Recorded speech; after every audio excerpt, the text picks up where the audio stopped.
क'क्राझार जिल्ला फटबजरा महकुमानि सिङाव थानाय मोनसे बयजोंबो मिथिजानाय जारिमिनारि सारायसर बिल मुङै मिथिजानाय पिकनिक स्पटआव 14 आरो 15 जानुवारि साननैनि हाबाफारिजों दिनैनिफ्राय सारायसर बिल फुड फेस्टिभेला जागायबाय। बे हाबाफारिखौ बानजायो सारायसर बिल इक' टुरिज्म ससाइटिया। बे आफादनि आफादगिरि उत्तम हाज'वारि आरो नेहाथारि मधु गोराजों लोगोसे गोबां सोद्रोमाफोराबो थोजासे खामानिजों नांथाबनानै बे फोरबोखौ जोबोद मोजां रं बेरं समायनायै जाफुंसार होनो हानायखौ नुनो मोननाय जायो। दिनै गिबि सानाव हाबाफारि बायदियै फुंबिलि समाव लांगोना बेखेवनानै होयो TCLCCनि मासिगिरि उत्तम हाज'वारि बिथाङा। लोगो लोगोनो गोथावसिन संनाय जानाय बादायलायनाय, थुनलाइयारि बादायलायनाय, गेलेमु बादायलायनाय लोगोसे गोबां गुबुन गुबुन हारि माहारिनि मोसाग्लांनाय हारिमु दिन्थिनायखौ नुनो मोननाय जायो। बे संनाय खावनाय हाबाफारियावनो गोथावसिन संनानै जाहोनो हानाय बासबारि गोजोनपुरि हानजाया सेथि मासि आवग्रिनो हायो आरो 7,000 रां बान्था मोननो हायो।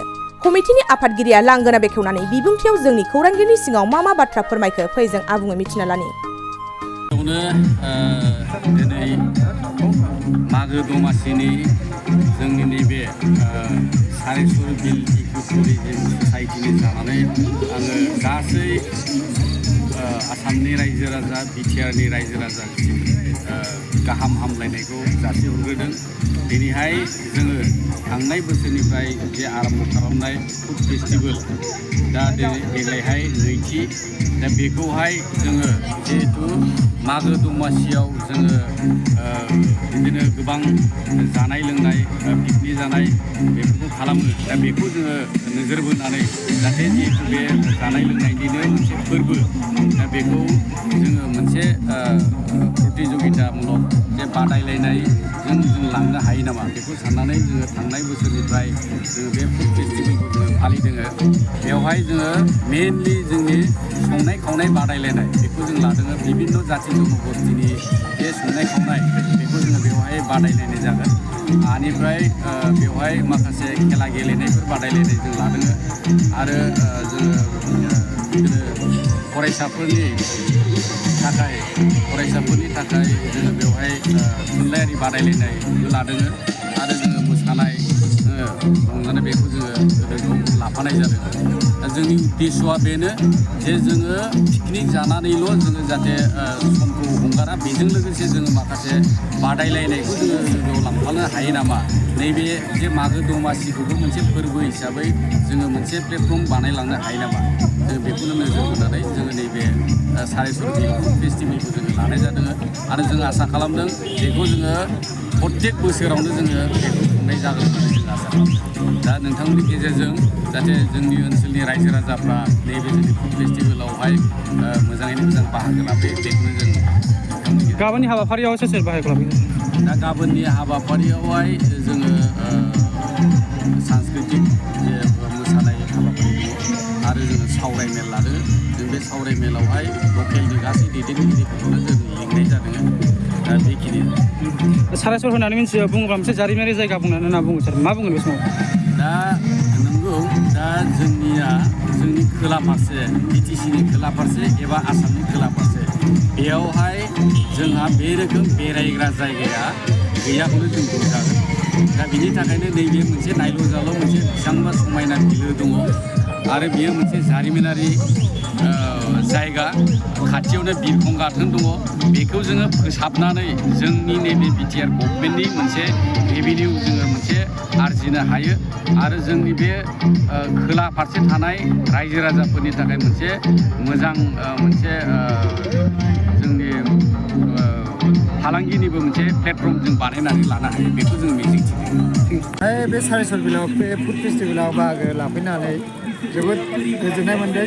मानोना आंबो फार्स्ट टाइम सायख'गिरि हिसाबै लेंहरजानो मोननानै जोबोद गोजोननाय मोनदों आरो बे गोदान बोसोराव आरो मागो बिहुआबो बेहायनो जाहैबाय नालाय ज' गोलैजोब्बाय, मोजां मोनदों आरो बादायारिफ्राबो मोजांमोन।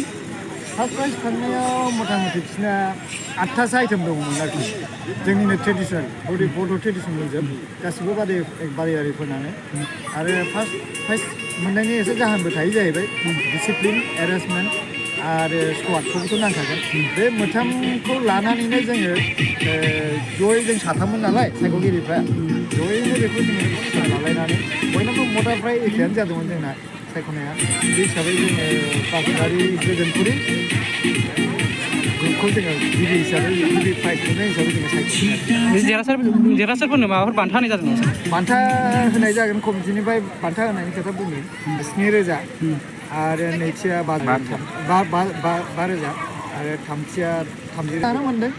आरो जोंनि बुंनो थाङोब्ला बै जोंनि बर'नि ट्रेडिसनेल जानाय ओंख्रियानो जा ओंखाम संनायानो जा एसे स्वादा आलादा जाखायो नङा होमबा गोसोआव गोजोन मोनखायो मा बुंबावनो मोजां बयनावबो मोजाङानो जादों नाथाय बेवहाय एसे एनैथ' हेरफेर जाखागोन आखाइनिबो बाहादुर थाबाय नालाय जादु थाबाय एसेनोसै आरोखि गोजोननाय मोनबाय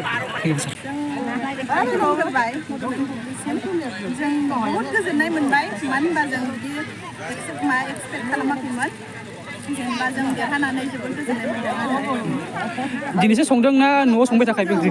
न'आव संबाय थाखायो संनाया खिन्थु जों बेयाव फैनानै संफैदों आरो मा ओंख्रि सङा नोंथांमोना दिनै? ओंख्रिया अनलाजों एम्फौजों ओमफ्राय सबायजों दाउजों ओमफ्राय नाफाम बाथोन दं फिथा सिथाव दङ गासै जोङो 7 टाइप गोबां सुबुंफ्रा दिनै बाव बाहागो लादोंमोन नोंथांमोना दिनै सायख'जाबाय मा रोखोम गोजोननाय मोन्दों? बहुद गोजोननाय मोनबाय जों जोबोद खुसि जों मानो होनबा जोंखौहाय फार्स्ट सारमोनहा जोंखौ फार्स्ट हिसाबै जोंखौहाय माबाबाय आरो जोंखौ फार्स्ट हिसाबै जोंखौहाय सेथि देरहानाय हिसाबै जोंखौहाय सापर्ट होदों जों जोबोद गोजोननाय मोनदों। थांनाय बोसोराव नोंथांनाव बाहागो लादोंमोन नामा ओंखाम ओंख्रि संनायाव? देग्लाय फार्स्ट। बाजाज बाइक लानो गोसो गुदुं सुबुंफोरनि थाखाय गाहाम खौरां। माग बिहु फोरबोआव लाबोदों क'क्राझार सहराव थानाय दावहारु अट' एजेन्सिया फैगौ 15, 16 आरो 17 जानुवारियाव माग बिहु अफार्स आरो लोगोसे मेगालन आरो एक्सचेन्ज मेला होगासिनो दं। बायगिरि बिथांमोना एसेल' बिबांनि रां होग्रोनानै गाव गावनि लुबैनाय बाइकखौ बायनो हागोन। दावहारु अट' एजेन्सिया बायगिरि बिथांमोननो लवेस्ट डाउन पेमेन्ट होनानै बाइक लानो हागोन। नोंथांमोना क'क्राझार सहराव थानाय दावहारु अट' एजेन्सि श'रुमजों लोगोसे कारिगाव फेस्टिभ आउटलेट आरो दतमा फेस्टिभ आउटलेट आरो बडगाव फेस्टिभ आउटलेट ब्रान्च श'रुमावबो होबाय थानाय माग बिहु अफार्स आरो लोगोसे मेगालन आरो एक्सचेन्ज मेलायाव फैनानै नोंथांनि लुबैनाय बाजाजनि बाइकखौ लांफैनो हागोन। बाजाजनि बाइक सालायनो मोजां मोनग्रा रायजो राजाफोरनो दावहारु अट' एजेन्सि श'रुमा लोगोसे मोजां अफारफोरबो लाबोदों। बेफोरनो जाबाय 5 लिटार पेट्रल फ्रि, गंनै हेलमेट फ्रि, बाइक बायगिरिफोरनो फ्रि एसोर गिफ्ट हरनाय जागोन आरो एक्सचेन्ज खाबुआबो एभेलेबेल जागोन। मोजां खाबुबो होबावदों 500 रां होग्रोनानै गोसोबायदि बाइकखौ आवग्रिना दोननो हागोन। आबुङै मिथिबावनो थाखाय 6003 99187 8822 0181993 जानबुं नाम्बाराव खौरां लाहरनो हागोन।